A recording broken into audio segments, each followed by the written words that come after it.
गजेंद्र यादव दुर्ग शहर से। कहीं कुछ ऐसा हो गया कि कांग्रेस ने भी एक मास्टर स्ट्रोक मार दिया और यादव समाज के किसी चेहरे को पार्टी ने मैदान पर उतार दिया। अरुण और जी का टिकट काटेंगे, राजेश यादव जी के लिए दे। इतना प्यार काहे उमड़ रहा है? देखिए, कैंडी क्रश खेलते हुए नजर आ रहे हैं। छत्तीसगढ़ में बीजेपी ने अपनी दूसरी लिस्ट जारी कर दिया और इसके बाद जो तमाम तरह के कयास लगाए जा रहे थे, फलाना ढिमका, इधर उधर की बातें, सभी बातों पे अब विराम लग चुका है। दुर्ग जिले के सभी 6 विधानसभा सीटों में उम्मीदवार की घोषणा हो चुकी है। दुर्ग जिला अध्यक्ष जितेंद्र वर्मा साहब हमारे साथ मौजूद है, बीजेपी के दुर्ग जिला अध्यक्ष हैं। वर्मा जी, बहुत स्वागत है पहले तो 10 समाचार में आपका। जय जोहार। जैसा निरंतर देखा जा रहा था, दुर्ग शहर से हमेशा बीजेपी ने पिछड़ा वर्ग यानी कि यादव समाज पे भरोसा जताया। पहले हेमचंद यादव पे खूब भरोसा जताया पार्टी ने, और अब एक नया चेहरा जो सबसे चौंकाने वाला था, सभी चौंक गए। कार्यकर्ता, जनता तो चौंकी ही, कार्यकर्ता भी चौंके और बड़े कुछ नेता सब जो हैं वो भी चौंके कि इतने नए चेहरे को पार्टी ने कैसे मौका दे दिया। आप निरंतर मेहनत कर रहे थे पिछले 1 साल से, आपके अनुभव से क्या लगता है, पार्टी ने सही निर्णय लिया है कि नहीं? पार्टी का जो भी निर्णय होता है सही ही होता है। दुर्ग शहर में गजेंद्र यादव जी को भारतीय जनता पार्टी ने प्रत्याशी बनाए हैं। गजेंद्र यादव जी हमारे दुर्ग के पार्षद रहे हैं, बहुत योग्य प्रत्याशी है। पार्टी ने हर पैमाने पे गजेंद्र यादव जी को परखा है और भिन्न भिन्न समय में हमारे भिन्न भिन्न दायित्वों का निर्वहन किए हैं, चाहे वो पिछड़ा मोर्चा हो, चाहे वो किसान मोर्चा हो, चाहे वो स्काउट गाइड हो। उसके पास में लंबा अनुभव है। इस दृष्टिकोण से पार्टी ने टिकट दिया है। निश्चित तौर पे अच्छा निर्णय है। कह रहे हैं अच्छा निर्णय है। अब बात दुर्ग शहर की निकली है तो दुर्ग ग्रामीण तक भी पहुंचते हैं, ज़्यादा दूर नहीं है, बगल में ही है। ललित चंद्राकर, कुर्मी चेहरा, जैसा मैं निरंतर पहले कहता आ रहा था कि इस बार साहू वर्सेस कुर्मी की लड़ाई दुर्ग ग्रामीण में देखने को मिलेगी।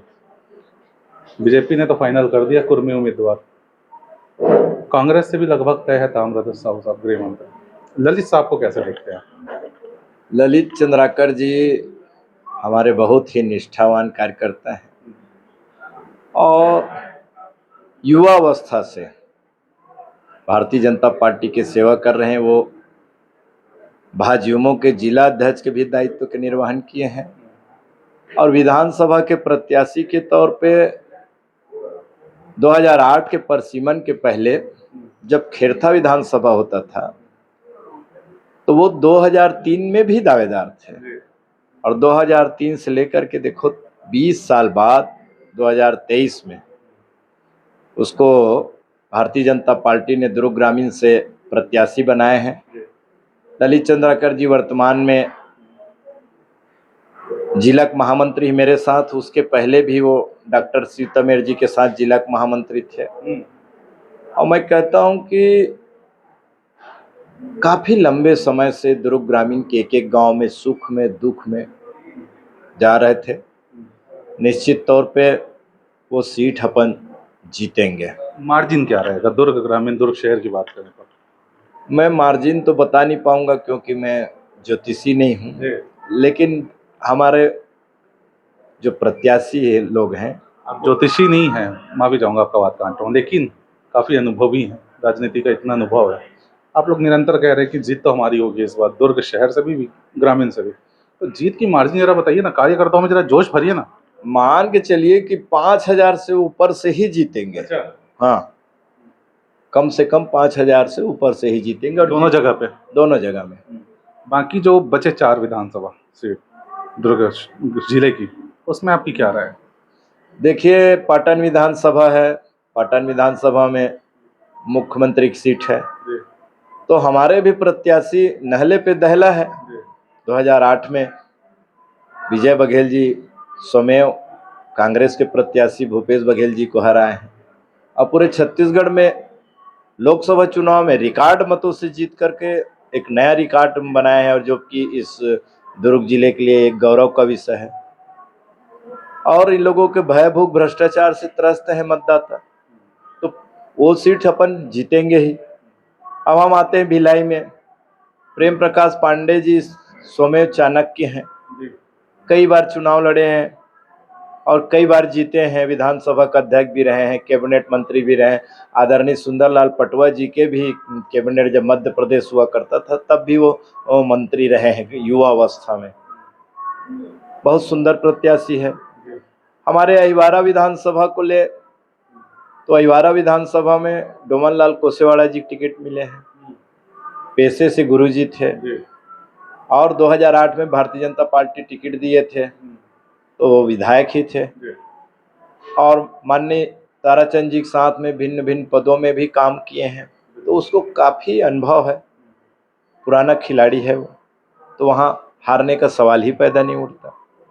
अब आ गए वैशाली नगर में तो रिकेश सेन जी खुद मतलब 4-5 अलग अलग वार्डों से लगातार 5वें बार पार्षद बने हैं, तो अलग अलग 5 वार्ड कहने से मतलब बहुत बड़ी बात है।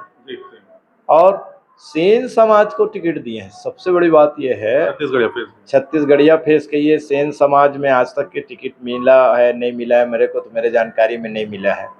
और युवा तुर्क है तो लोगों में काफ़ी लोकप्रिय है और निश्चित तौर पे वैशाली नगर वैसे भी भारतीय जनता पार्टी के स्वर्गीय विद्यारतन भसीन भैया 2 टर्म के विधायक थे, तो वो सीट तो अपन आसानी से ही जीत जाएंगे। ठीक, अभी तो हो गई सब मीठी मीठी बात, कुछ कड़वी बात भी कर लेते हैं। जितने प्रत्याशियों की नाम फाइनल हुए, जिनको उम्मीदवार बनाया बीजेपी ने, काफ़ी तरह की बात निकल के आ रही कि काफ़ी गुटबाजी चल रही है, कार्यकर्ताओं में नाराज़गी है। इतने अनुभवी उम्मीदवार होने के बाद भी इतने नए चेहरों को मौका दे दिया है। 3 नए चेहरे, गजेंद्र यादव, ललित चंद्राकर, रिकेश सेन, कार्यकर्ताओं में नाराज़गी की बात निकल के आ रही है। सही है क्या? ये तो असत्य बात है। देखिए, परसों 4 बजे टिकट डिक्लेयर हुआ है, अब 50 घंटा हो गया। 50 घंटे में आप मीडिया के मित्र हैं, एक भी भारतीय जनता पार्टी के प्रत्याशी ने आक्रोश नहीं जताया है कि गलत निर्णय हुआ है करके, है ना, कि किसी ने भी इस्तीफा नहीं दिए हैं। सारे कार्यकर्ता नेता सब के सब हाथ में लिए हैं। 3 नए चेहरे भी दिए हैं, तो ये लोग चुनाव लड़े हुए हैं। भारतीय जनता पार्टी के बहुत कार्यकर्ता है, 25 साल 30 साल के तीनों कार्यकर्ता है ना, और 3 हमारे पुराने लोगों को मिला है 6 सीटों में। और मेरे जानकारी में मेरे संगठन जिला में किसी भी एक भी व्यक्ति ने इस टिकट जारी हुआ है हमारे संगठन जिला में उसमें आपत्ति दर्शाया है। और भिलाई के लोग भी लगातार रोज 25-50-100 लोग मुझसे बातचीत करते रहते हैं, किसी ने भी दुख व्यक्त नहीं किया है। बीजेपी 2018 में इन्हीं सब चेहरों पे, जो प्रेम प्रकाश पांडे साहब हैं, रमन सिंह साहब हैं, इन्हीं सब चेहरे पे, और भी तरह तरह के हैं, नाम तो बहुत लंबी हो जाएगी, इन्हीं सब चेहरों को लेकर चुनाव में आई थी, 15 सीट में सिमट गई थी। तो बीजेपी आला कमान फिर से एक बार गलती कर रही क्या, इन्हीं सब चेहरों पे फिर से दोबारा दाव लगा? देखिए, हमारे प्रेम प्रकाश पांडे जी बहुत कम मार्जिन से हारे थे। अच्छा। बहुत कम, 2800 से, ठीक है। डॉक्टर रमन सिंह जी पिछले बार भी जीते थे। अब जब पूरे छत्तीसगढ़ के मैं बात करूं तो छत्तीसगढ़ में हम जरूर हारे थे। हारने का कारण ये था कि वर्तमान मुख्यमंत्री और तत्कालीन प्रदेश अध्यक्ष भूपेश बघेल जी और इसके पूरे टीम ने छत्तीसगढ़ के जनता जनार्दन के सामने 36 लोक लुभाने वादे किए थे, और लोक लुभाने वादों को लोग इसलिए सत्य मान गए थे कि इन लोगों ने हाथ में गंगा जल लेकर के कसम खाए थे। उसमें राहुल गांधी जी भी थे, इसके जो जन घोषणा समिति के अध्यक्ष आदरणीय TS बाबा थे। तो जहां छत्तीसगढ़ जो है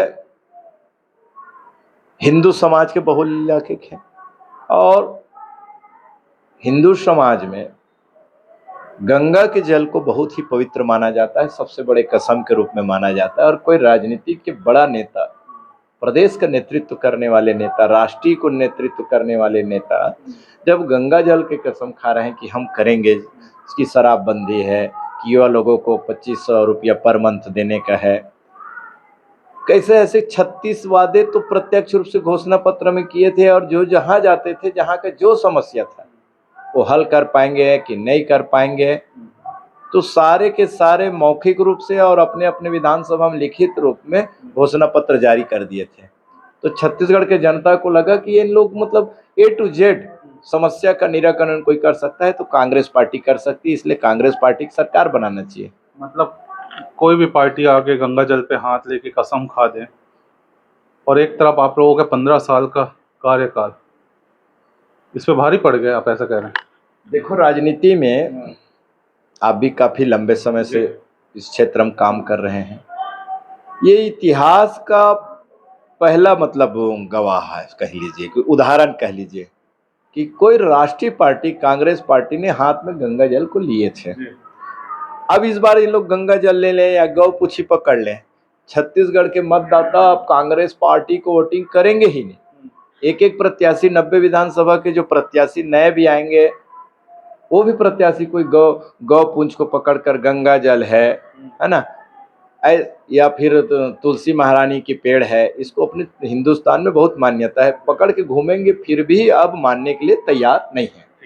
एक आखिरी सवाल, गजेंद्र यादव दुर्ग शहर से, कहीं ऐसा हो गया भाई कांग्रेस पार्टी ने, अभी तक तो आप लोग सोच रहे हैं, बातें यही निकल के आ रही थी अरुण बुरा साहब को टिकट फाइनल है, कहीं कुछ ऐसा हो गया कि कांग्रेस ने भी एक मास्टर स्ट्रोक मार दिया और यादव समाज के किसी चेहरे को पार्टी ने मैदान पे उतार दिया, फिर किस तरह की लड़ाई देखते हैं? देखिए, मुझको लगता है कि स्वर्गीय मोतीलाल वोरा जी ने इस कांग्रेस पार्टी के लिए जीवन जवानी लगाए थे और पूरे हिंदुस्तान में उनका मान्यता था। मुझको नहीं लगता कि अरुण वोरा जी का टिकट काटेंगे, है ना। मैं सोचता हूं कि अरुण वोरा जी के जो परिवार का समर्पण कांग्रेस पार्टी के लिए रहा है, और खास करके मोतीलाल जी के जाने के बाद शायद ही उसके सुपुत्र के टिकट काटे, क्योंकि मानवता भी है और पार्टी संगठन के निष्ठा को भी, मानवता भी है। साल भर से आप अरुण वोरा साहब के हाथ धो के पीछे पड़े थे, पानी पी पी के उन्हें कोस रहे थे, अब इतना प्यार काहे उमड़ रहा है? देखिए, ऐसा है कि जो विकास के मुद्दे हैं, मैं उसमें आज भी उसके साथ में नहीं हूँ। अच्छा, मैं इसलिए बोल रहा हूँ कि पार्टी टिकट में आदमी निष्ठावान देखते हैं, समर्पण भी देखते हैं, और उनके पिताजी का लंबा मतलब रहा है कांग्रेस पार्टी से संबंध, इस दृष्टिकोण से बोल रहा हूँ। अब ये तो कांग्रेस पार्टी है, मैं कोई वकील तो हूँ नहीं, चाहे वो अरुण वोरा जी को दे, चाहे वो राजेश यादव जी के लिए दे। राजेश यादव की बात आपने कही, आप लोग कहीं उम्मीद तो लगा के नहीं बैठे कि 2 बार पहले विधायक रह चुके हैं अरुण वोरा साहब, इस बार एंटी इनकम्बेंसी है तो इसका फायदा बीजेपी को मिलेगा? राजेश यादव की बात आपने कही, तो उनसे किसी तरह का खतरा है क्या पार्टी को, या गजेंद्र यादव आपके उम्मीदवार को? हमको देखो, बिल्कुल खतरा नहीं है। भारतीय जनता पार्टी के कार्यकर्ता एनी टाइम तैयार रहते हैं चुनाव के लिए। देख लीजिए हमारे राष्ट्रीय नेतृत्व को और प्रदेश नेतृत्व को, कि प्रदेश में कांग्रेस पार्टी की सरकार है और भारतीय जनता पार्टी ने परवाह नहीं किया कांग्रेस पार्टी में कौन प्रत्याशी उतार रहे हैं, किसको उतारेंगे किसको नहीं उतारेंगे। हमारे अनुशासित कार्यकर्ता हैं, सीधा सीधा आप मान के चलिए आचार संहिता के लगने के दिन तक के 85 के 85 टिकट जारी कर दिए, और 21 टिकट तो भारतीय जनता पार्टी ने बहुत पहले मतलब 21 तारीख को ही जारी कर दिए, मैं 17 तारीख को जारी कर दिए थे, 17 अगस्त को। तो 17 अगस्त को जारी किए, तो भारतीय जनता पार्टी के उसको देखिए सीने को कि कितना चौड़ा है, डरे नहीं कि 3 महीने की इस रन में उठा करेंगे पटाख करेंगे। कांग्रेस पार्टी का इतिहास रहा है 2003 में, के पहले 2000 में जब कांग्रेस की सरकार बनी तो हमारे विधायक लोगों को खरीद के ले गए थे, हम नहीं डरे। अब खरीदने के बाद में भी 12-12 विधायक खरीदने के बाद में छत्तीसगढ़ में भारतीय जनता पार्टी कार्यकर्ताओं ने रात दिन एक करके सरकार बनाए, और आज भी सरकार बनाएंगे। 2023 में भारतीय जनता पार्टी की सरकार निश्चित तौर पे बनेगी। 2023 में भारतीय जनता पार्टी की सरकार निश्चित ही बनेगी। मोबाइल वगैरह देखते हैं क्या? थोड़ा समय मिलता है मोबाइल वगैरह देखने का? हाँ या नहीं बताइए। हाँ, एक वीडियो वायरल हो रहा है जिसमें मुख्यमंत्री साहब भूपेश बघेल साहब कैंडी क्रश खेलते हुए नजर आ रहे हैं, इसको लेकर बीजेपी काफ़ी हमलावर है कि हमारे मुख्यमंत्री साहब सिर्फ गेम खेलते रहेगा 5 साल तक। अब आपका इसमें क्या कहना है? हाँ भाई, भौरा माटी ये सब तो खेलते रहे, पूरा 5 साल बीत गया। वो तो कह रहे हैं मैं तो छाती तान के खेलूंगा। हाँ तो वो दिख जाएगा 3 दिसंबर 2023 को जब रिजल्ट निकलेगा तो साहब देखना, छत्तीसगढ़ में भारतीय जनता पार्टी के ज़्यादा से ज़्यादा विधायक जीत के आएंगे और सरकार हमारी बनेगी। ये थे जितेंद्र वर्मा साहब, दुर्ग जिलाध्यक्ष हैं बीजेपी के। कह रहे हैं कि 6 विधानसभा सीट और 2023 में 3 दिसंबर को राज्य में भी बीजेपी प्रचंड बहुमत के साथ जीत हासिल करेगी और सरकार बनाएगी। देखते हैं किसका सपना पूरा होता है, किसका सपना टूटता है। काफ़ी कुछ मसाला आगे भी है, अभी तो कांग्रेस का लिस्ट आना बाकी है। बने रहिएगा 10 समाचार के साथ। सारा प्रणाम।